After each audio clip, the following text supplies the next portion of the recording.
ಬಿಟ್ಟು ಬಿದ್ರೆ ಜನರನ್ನ ಮ್ಯಾನ್ ಹ್ಯಾಂಡಲ್ ಮಾಡಕ್ಕೂ ರೆಡಿ ನಾನು. ನನ್ನ ಪ್ರಶ್ನೆ ಅರ್ಥ ಆಯ್ತಾ? ಅರ್ಥ ಆಯ್ತು ಸರ್. ಉತ್ತರ ಕೊಡಿ. ವೆಂಕಟ್ ಅವ್ರು ಏನೋ ಹೇಳಿದ್ರು, ಹೊರಗಡೆ ನನ್ನ ಸೇನೆ ಇದೆ, ಅವ್ನ ಆಚೆ ಹೋದ್ಮೇಲೆ ಅವನಿಗೆ ನಾನು ಏನೋ ಮಾಡ್ತೀನಿ ಆ ಥರದ್ದೇ. ಭಯ ಹೊಡ್ದಾನಲ್ಲಿ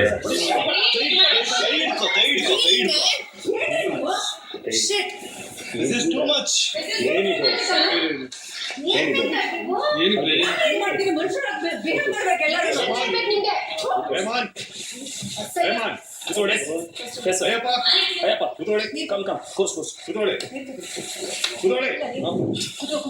ಸೇನೆ ಬಗ್ಗೆ ಮಾತಾಡ್ತೀನಿ ಮಗಂದು ನನಗೆ ಅವ್ರಿಗೆ ನಾನು ಕನ್ಸಲ್ಟ್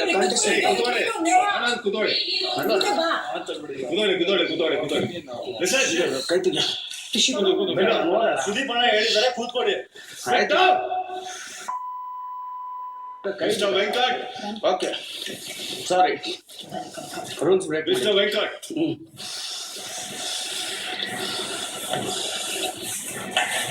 ರವಿ ಅವರ ಓಕೆ? ರವಿ, ಎಸ್ ಸರ್, ಹೇಳಿ ಸರ್. ನನ್ನ ಮಾತು ಕೇಳಿಸ್ತಾ ಇದೆ ನಿಮ್ಗೆ? ಕೇಳಿಸ್ತಾ ಇದೆ ಸರ್. ಪ್ರತಿಯೊಬ್ಬರಿಗೂ ನನ್ನ ಮಾತು ಕೇಳಿಸ್ತಾ ಇದೆ ಅಲ್ಲಿ?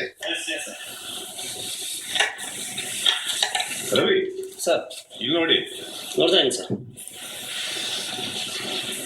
ಮನುಷ್ಯರು ಈ ತರ ಮಾಡಕ್ಕಾಗಲ್ಲ.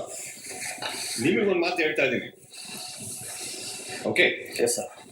ಯಾಕಂದ್ರೆ ನಗಾಡ್ಕೊಂಡು ನಾವ್ ಯಾಕೆ ಇರ್ತೀವಿ ಅಂದ್ರೆ ನಮಗೆ ಆ ತಾಕತ್ತಿಲ್ಲ ಅಂತಲ್ಲ. Yes sir. Got it? Yes sir. ಆರಾಮಾಗಿರಿ, ನಿಮ್ ತನಕ ಬರ್ತೀನಿ. ನೀರ್ ಕುಡೀರಿ, ಆ ರಕ್ತ ವೇಸ್ಟ್ ಮಾಡಬೇಡಿ. ನಿಮ್ದೇ ರಕ್ತ, ದಯವಿಟ್ಟು ಒಳಗಡೆ ಕುಡೀರಿ, ತಗೊಳ್ತೀನಿ ಸರ್. ಹೊರಗಡೆ ಬಿಡಬೇಡಿ. Yes. Okay, right. Mister Venkat sir, ಹೇಳ ಸುದೀಪ್. ಹೇಳ್ತಾ ಇದ್ದೀನಿ ವೆಂಕಟ್ ಸರ್,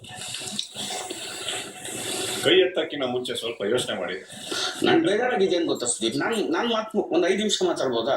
ಮಾತು ಮಾತಾಡಂಗಿದ್ರೆ ಮಾತಾಡ್ತೀನಿ ವೆಂಕಟ್ ಅವ್ರೆ. ಕೈ ಹೆಂಗ್ ಎತ್ತಿದ್ರಿ ತಾವು? ಕೈ ಎತ್ತಕ್ ಹೋಗ್ಬೇಡಿ. ಮಾನ ಮರ್ಯಾದೆ ಇದೆ ಅಂತ ಅಂದ ಅವನು. ಮಾನ ಮರ್ಯಾದೆ ಅಲ್ಲ, ನಾನು ವೆಂಕಟ್ ಅವ್ರ ಹತ್ರ ಮಾತಾಡ್ಬೇಕಾದ್ರೆ ವೆಂಕಟ್ ಹತ್ರ ಮಾತಾಡ್ತೀನಿ. ಈಗಲ್ಲ ಈ ಟಾಸ್ಕ್ ನಡೆದಾಗೆ ಆಚ ಕಡೆ ನಿಂಗೆ ಮಾನ ಮರ್ಯಾದೆ ಇದ್ದವನು ಅಂತ ಅಂದ್ಬಿಟ್ಟು ನಮ್ಮ ಮ್ಯಾನ್ ಹ್ಯಾಂಡ್ಲಿಂಗ್ ಮಾಡಂಗಿಲ್ಲ ಇಲ್ಲಿ ಅಂತ ಅಂದ್ಬಿಟ್ಟು ಎಸ್ಕೇಪ್ ಆದ. ಈ ಕೊಟ್ಟೆ ನನ್ನ ಮಾನ ಮರ್ಯಾದೆ ಏನಂತ ಆಚ ಕಡೆ ಇನ್ನೂ ಐತೆ ಬಾಕಿ, ಅದು ಯಾವನು ತಡಿಯಕ್ಕಾಗಲ್ಲ. ಇದು ಸ್ಯಾಂಪಲ್. ಇಲ್ಲಿ ನಾನು ಅಲ್ಲಿ ಹುಡುಗರು ಹುಚ್ಚ ವೆಂಕಟೇಶನ ಹುಡುಗರು ಯಾರು ಅಂತ ಗೊತ್ತಾಗಬೇಕಣ್ಣ. ಆಚೆ ಹೋಗೋ ನೀನು. ಸ್ಟೇಷನ್ ಹೋಗಿ ರೆಡಿ. ಅಯ್ಯೋ, ಒಂದ್ ಮಾತು ಹೇಳ್ತೀನಿ ವೆಂಕಟ್ ವೆಂಕಟ್, ನನ್ನ ಶೋ ಒಳಗೆ ನನ್ನ ಕಂಟೆಸ್ಟೆಂಟ್ಸ್ ಒಬ್ಬೊಬ್ರು ನನ್ನ ಫ್ಯಾಮಿಲಿ ಇದ್ದಂಗೆ. ನನಗೆ ಕ್ವಶನ್ದಲ್ಲಿ ಕರೀರಿ, ನಾನು ಮಾತಾಡ್ತೀನಿ, ಪರವಾಗಿಲ್ಲ, ತಲೆ ಬಗ್ಗಿಸ್ತೀನಿ ನಿಮ್ಗೆ. ನಾನ್ ಚಿಕ್ಕವನಾಗಲ್ಲ. ನನ್ನ ಕಂಟೆಸ್ಟೆಂಟ್ಸ್ ಬಗ್ಗೆ, ನನ್ನ ಕುಟುಂಬದವ್ರ ಬಗ್ಗೆ ಏನಾದ್ರೂ ಮಾತಾಡಿದ್ದು, ಕೈ ಎತ್ತಿದ್ದು ಗೊತ್ತಾದ್ರೆ ಮಾತ್ರ, ಅಲ್ಲಿರೋರಿಗಲ್ಲ, ನಿಮಗೂ ನಮಗೂ ಫ್ಯಾಮಿಲಿ ತರ ನಿಮ್ಮನ್ನ ಪ್ರೀತಿಯಿಂದ ಅವತ್ತಿಂದ ಹಿಡಿದು ಇವತ್ತವರೆಗೂ ಮಾತಾಡಿಸ್ತಾ ಇದ್ದೀನಿ ವೆಂಕಟ್ ಅವರೇ. ಕೈ ಎತ್ತಕ್ ಹೋಗ್ಬೇಡಿ, ಕೈ ಎತ್ತಕ್ ಹೋಗ್ಬೇಡಿ. ಮಾತಾಡಿದ ಮಾತಿಗೆ ಏನಂತೀರಾ? ಮಾತಾಡಿರೋ ಮಾತಿಗೆ ಮಿಕ್ಕಿದ ಟೈಮಲ್ಲಿ ಬಿಗ್ ಬಾಸ್ ಇದಾನೆ ನೋಡ್ಕೋತಾನಂತೀರಾ. ನೀವ್ ಯಾಕೆ ಕೈ ಎತ್ತೀರಾ? ನಮ್ಮ ಮನೆ ಹೆಣ್ಮಕ್ಳನ್ನ ನೋಡ್ಕೊಳ್ಳೋದಿಕ್ಕೆ ಹೊರಗಡೆ ಇರೋ ಗಂಡ್ಸ್ ಬೇಕಾಗಿಲ್ಲ ನಮ್ಗೆ.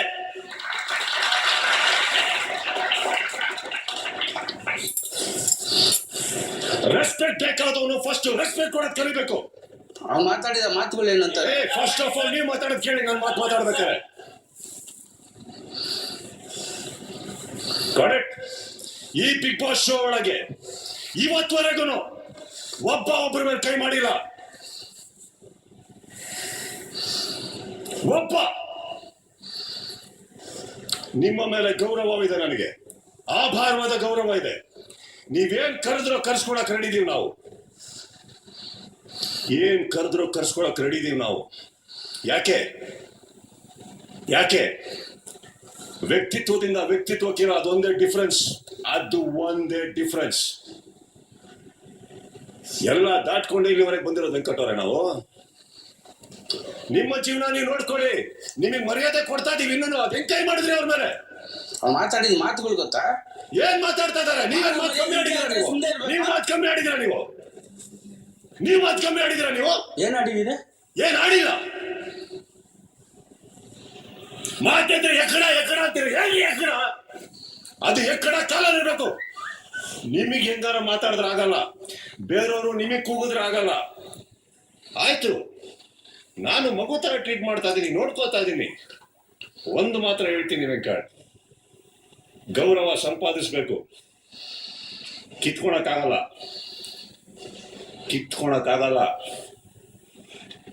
ಓಕೆ,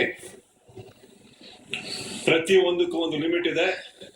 ಇಲ್ಲಿ ವೈಯಕ್ತಿಕವಾಗಿ ಹೇಳಕ್ ಇಷ್ಟಪಡ್ತೀನಿ, ನಾವು ಯಾರನ್ನು ಬಲವಂತವಾಗಿ ನಿಮ್ಮನ್ನ ತಗೊಂಡೋಗಿ ಒಳಗಡೆ ಕೂರಿಸಿಲ್ಲ. ನಿಮ್ಮ ಒಪ್ಪಿಗೆ ಮೇಲೆ, ನಿಮ್ಮ ಪ್ರೀತಿಯ ಮೇಲೆ ನೀವು ಹೋಗ್ತೀನಿ ಅಂತ ಹೇಳಿದಕ್ಕೆ ಅಲ್ಲಿ ಕೂರಿಸಿರೋದು ನಾವು. ಯಾರಾದ್ರೂ ಒಬ್ರು ಹೇಳಿ ನಿಮ್ಮ ಕತ್ತಿನ ಪಟ್ಟು ಹಿಡ್ಕೊಂಡು ನಾವು ಒಳಗಡೆ ಹಾಕಿದೀವಿ ನಿಮ್ಮನ್ನ ಅಂತ? ಯಾರಾದ್ರೂ ಒಬ್ರು? ಇಲ್ಲ ತಾನೆ? ಪ್ರೀತಿ, ವಿಶ್ವಾಸ, ಗೌರವ ಇದೆಲ್ಲ ಸಂಪಾದಿಸ್ಕೊಬೇಕು ನಾವು. ಬಟ್ ಬಹಳ ನೊಂದ್ಕೊಂಡು ನಾನು ಹೇಳ್ಬೇಕಾಗತ್ತೆ, ಇದು ಬಿಗ್ ಬಾಸ್ ಮನೆಯ ನಿಯಮದ ಪ್ರಕಾರ ಮೊದಲನೇ ಬಾರಿ ಬಿಗ್ ಬಾಸ್ ಇತಿಹಾಸದಲ್ಲಿ ಒಬ್ಬ ವ್ಯಕ್ತಿ ಕೈ ಮಾಡಿದಕ್ಕೆ you will be evicted from the house right away. ನಿಮ್ಮನ್ನ ಮನೆಯಿಂದ ಈ ಕ್ಷಣವೇ ಹೊರಗಡೆ ಕಳಿಸ್ಬೇಕಾಗುತ್ತೆ. ರವಿ ಅವರೇ, okay? Okay sir. I am very sorry. It's okay sir, it's okay, no problem. Right, it's okay sir. Colors ಕನ್ನಡದ ಪರವಾಗಿ, ಎಲ್ಲರ ಪರವಾಗಿ ನಾನು ನಿಮಗೆ ಕ್ಷಮೆ ಕೇಳ್ತಾ ಇದ್ದೀನಿ Ravi. I am sorry. It's okay sir. Well, anyway, I will come back. I think ನಿಮ್ಮೆಲ್ಲರಿಗೂ ನಿಮ್ಮ ಆದಂತ